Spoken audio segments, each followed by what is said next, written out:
అదే RTV app వార్తల్ని క్షణాల్లో చదివే అవకాశం ఉంటుంది. ఒక న్యూస్ పేపర్, ఒక టెలివిజన్ ఛానల్ మీ చేతుల్లో ఎప్పుడూ ఉంటాయి.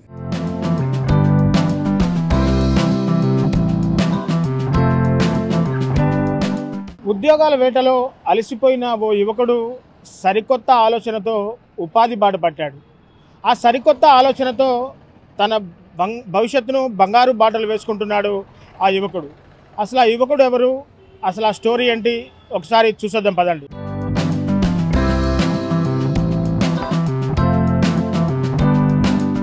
ప్రస్తుతం మన దగ్గర ఒక యువకుడు అందుబాటులో ఉన్నాడు.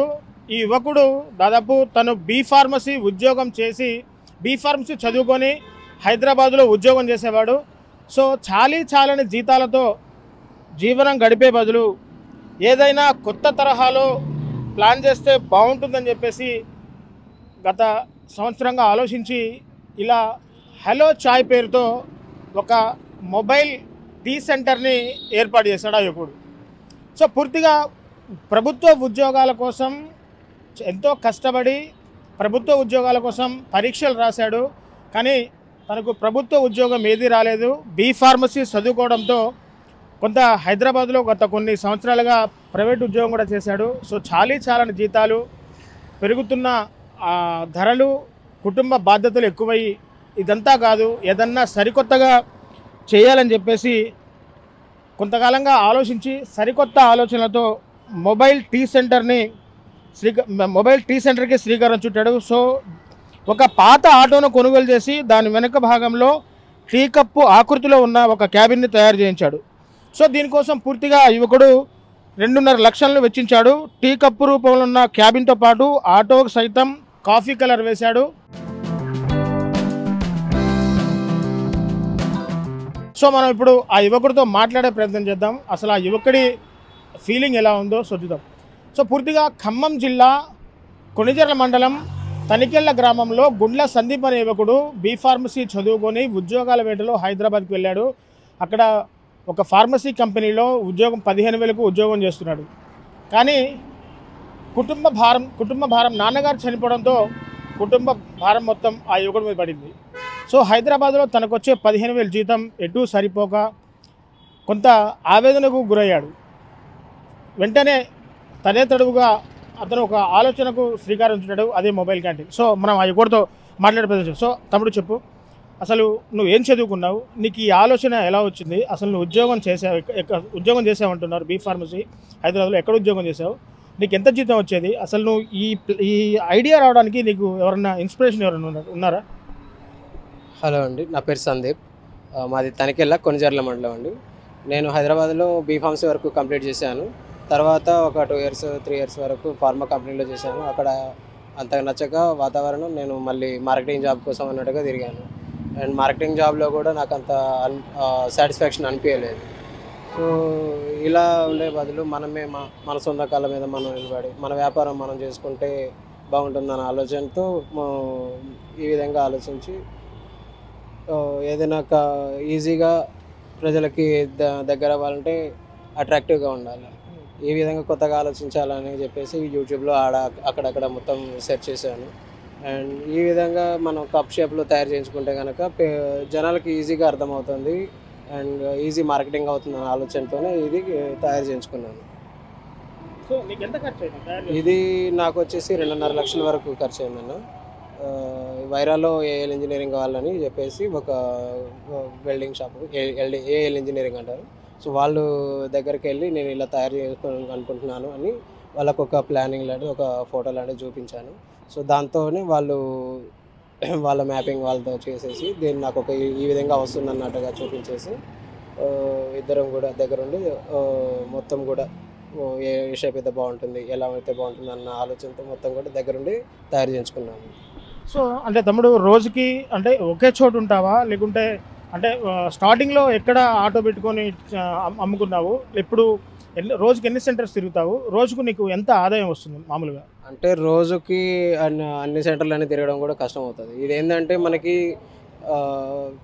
జనాలు ఎక్కువ ఎక్కడ అయితే ఉంటారో అక్కడికి మనం తీసుకొచ్చి ఆడ పెట్టేసుకొని మళ్ళీ ఈవినింగ్ వరకు కూడా మన ప్లేస్కి తీసుకెళ్ళిపోవచ్చు అన్న ఆలోచనతో తీసుకున్నది ముఖ్యంగా.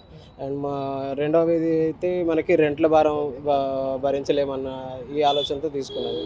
సో అందుకని ప్రస్తుతానికి ఇక్కడ మనకి మెయిన్గా ఎక్కువ జనాలు క్రౌడ్ ఎక్కువగా ఉన్న ప్లేసుల్లో ఒకటి మన ఈ వైరా రోడ్ కోర్టు ప్రదేశాలు కాబట్టి ఇక్కడే మొన్న 3 days నుంచి ఇక్కడ నుంచి స్టార్ట్ చేసుకున్నాను. ఫస్ట్లో ఒక 2 days వచ్చే వరకు మనకి ఎంట్రన్స్లో పెట్టాను. కాకపోతే అక్కడ ఏంటంటే మూమెంట్ ఎక్కువ ఉంటుంది కానీ ఫుట్ఫాల్ తక్కువగా ఉంటుంది. సో జనాలు ఎక్కువగా ఆగలేరు ప్రదేశం అని చెప్పేసి లోపలికి తీసుకొచ్చాను. సో రోజుకి నీకు ఆదాయం ఎంత వస్తుంది తమ్ముడు? ఖర్చు ఎంత వస్తుంది, ఆదాయం ఎంత వస్తుంది? ప్రస్తుతానికి మాత్రం ఇప్పుడిప్పుడే స్టార్ట్ అవుతుంది. ప్రజలు కూడా జనాలు కూడా చూస్తున్నారు ఇప్పుడే. సో ఏది ఇక బాగుంది అన్నట్టుగా వస్తున్నారు, బాగుంది అంటున్నారు. అండ్ నాకు వచ్చేసి ఇప్పటికీ ఒక 100 ఛాయలు అమ్ముడుపోతున్నాయి ప్రస్తుతానికి. ఇప్పుడిప్పుడే పికప్ అవుతుంది. అంటే నీ దగ్గర అంటే రెగ్యులర్గా ఛాయ్ షాపుల్లో దొరికే ఛాయల కంటే నీ దగ్గర వెరైటీ ఛాయ్స్ ఏమేమి, అంటే ఈ హలో ఛాయ్లో వెరైటీ ఛాయ్స్ ఏమేమి దొరుకుతున్నాయి? ఎన్ని రకాల ఛాయ్లు అమ్ముతున్నావు? అంటే ఒకే రకమైన ఛాయ్ అయితే ఎవరో ఒకరు వస్తారు, కొంతమంది వెళ్ళిపోతారు. సో మన దగ్గర అన్ని రకాల ఛాయ్లు ఉంటాయి. Green chai, lemon, Boost, coffee and వీటితో పాటు హెర్బల్ ఛాయ్ ఇలా ఉంటుంది స్పెషల్గా కావాలనుకునే వాళ్ళకి. అండ్ ఈ రోజుల్లో ఎక్కువగా షుగర్ పేషెంట్స్ కానీ వాళ్ళకి ఏంటంటే లెమన్ ఛాయ్, గ్రీన్ ఛాయ్కి ఎక్కువ ప్రిఫర్ చేస్తున్నారు కాబట్టి వాటిని కూడా స్పెషల్గా అన్ని మోతాదులో కరెక్ట్గా ఉండేటట్టు చూసుకొని మాత్రమే వాళ్ళకి సప్లై చేస్తాము. అండ్ హెర్బల్స్ ఛాయ్ ఇప్పుడు ఈ రోజుల్లో ఇప్పుడే పికప్ అవుతుంది. సో అలాంటివి కూడా హైబిస్కస్ ఛాయ్ అన్నట్టు ఒకటి ప్రిఫర్ చేస్తాను. అంటే తమ్ముడు నువ్వు బీ ఫార్మసీ వరకు చదువుకున్నావు, అంటే చాలా పెద్ద చదువు చదివావు. మరి ఇలా మొబైల్ ఛాయ్ సెంటర్ నేను పెట్టుకున్నానంటే అంటే నీ కుటుంబ సభ్యులు ఒప్పుకున్నారా? అంటే నీ ఫ్రెండ్స్ ఎవరైనా అరే వీడు ఇంత చదువుకున్నాడు లాస్ట్కి ఇట్లా మొబైల్ ఛాయ్ పెట్టుకున్నాడు ఎవరైనా డిస్కరేజ్ ఎవరైనా చేశారా స్టార్టింగ్లో? డిస్కరేజ్ అంటే ఫస్ట్లో అంటే ఎవరికి నాకు ఈ ఆలోచన ఫస్ట్ నుంచి ఒక 3 years బ్యాక్ కూడా ఉండేది. ఆ టైంలో నేను ఫ్రాంచైజ్ కోసమని ప్లాన్ చేశాను. కానీ ఆ టైంలో కరోనా వలన ప్లాన్ని ఆపేసుకున్నాను. కానీ ఆ టైంలో అందరికీ చెప్పాను నేను ఇలా చేద్దాం అనుకున్నాను. అప్పుడైతే అందరూ అంటే కొంతమంది టీ షాప్ ఇంత చదువుకున్నావు కదా అన్నారు. సెకండ్ టైం ఇంకా తర్వాత మా జాబ్లో మళ్ళీ మార్కెటింగ్ జాబ్ కానీ వెళ్ళిపోయాను ఈ కరోనా తర్వాత. సో అక్కడ కూడా సాటిస్ఫాక్షన్ లేక మళ్ళీ వచ్చి ఇప్పుడు మళ్ళీ బిజినెస్ చేయాలి, మళ్ళీ మెడికల్లో చేద్దామంటే ఇక్కడ హెవీ కాంపిటీషన్ ఉండిపోయింది. ప్రతి ఏరియాలో కూడా 2-3 మెడికల్ షాప్స్ వచ్చాయి అండ్ టీ షాప్స్ కూడా ఉన్నాయి. కాకపోతే మనం డిఫరెంట్గా ఆలోచించుకోవచ్చు ఈ సర్కిల్లో అయితే. సో అందుకని ఈ మొబైల్ క్యాంటీన్ని ఎంచుకున్నాను. అండ్ అందరికీ చెప్పాలనే ఆలోచన అయితే ఉండేది కానీ ఎక్కడ చెప్తే ఎక్కడ డిస్కరేజ్ చేస్తారో అన్న ఆలోచనతో ఏ ఒక్కరికి కూడా తెలియదు. ఇది నాకు, నా భార్యకి తప్ప మా మదర్కి కూడా తెలియదు. ఎప్పుడైతే నేను ఇలా పెడుతున్నాను అని రివీల్ చేద్దాము అనుకున్న టైంలో ఒకేసారి అందరికి అప్పుడు మొత్తం కప్ అంతా కంప్లీట్ అయిపోయాక ఇది నాదే అని అప్పుడు చెప్పాను అన్నమాట. సో నువ్వు ఉద్యోగం చేసే టైంలో హ్యాపీగా ఉన్నావా? ఇప్పుడు ఇలా మొబైల్ ఛాయ్ సెంటర్ పెట్టుకున్న ఇప్పుడు హ్యాపీగా ఉంటున్నాను? జాబ్ అంటే ఆ టైంలో ఎక్కువగా ఎప్పుడు కూడా తక్కువ శాలరీ అండ్ అక్కడ ఖర్చులు కూడా ఇవి ఆలోచనలతో ఎక్కువగా ఉండేవాడిని.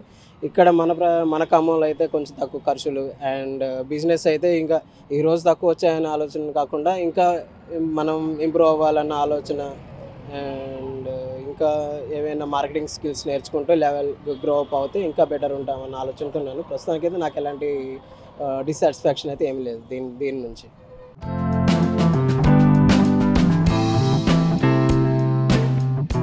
కృషి పట్టుదల ఉంటే ఒక ప్రభుత్వ ఉద్యోగమే కాదు సరికొత్త ఆలోచనలతో ఏ ఒక్క పనైనా చేసుకోవచ్చని చెప్పేసి గుండ్ల సందీప్ అనే యువకుడు నిరూపిస్తున్నాడు.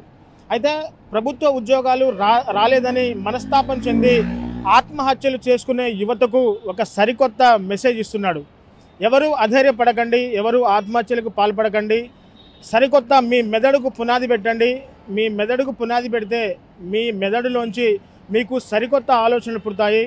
మీ బంగారు భవిష్యత్తుకు మీరే బాటలు వేసుకోవచ్చు అంటూ గుండ్ల సందీప్ అనే యువకుడు తన సరికొత్త ఆలోచనలతో మొబైల్ ఛాయ్ సెంటర్ పెట్టి తోటి యువకులకు, తోటి విద్యార్థులకు ఒక మంచి నిదర్శనంగా నిలుస్తున్నాడు. సో ఏది ఏమైనా మొబైల్ ఛాయ్ సెంటర్ పెట్టి అక్కడక్కడ అంటే రద్దీగా ఉన్న అడ్డాలని తన అడ్డాలుగా ఎంచుకొని అక్కడ బిజినెస్ చేసుకుంటూ కుటుంబాన్ని పోషించుకుంటున్నాడు ఆ గుండ్ల సందీప్ అనే యువకుడు.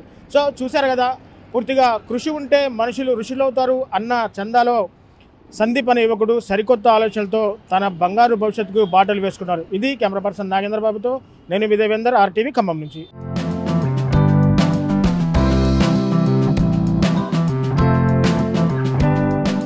మరిన్ని వీడియోస్ కోసం ఛానల్ ని సబ్స్క్రైబ్ చేయండి. లేటెస్ట్ అప్డేట్స్ కోసం వాట్సాప్ ఛానల్ ని ఫాలో చేయండి. అండ్ లింక్ డిస్క్రిప్షన్ లో ఉంది.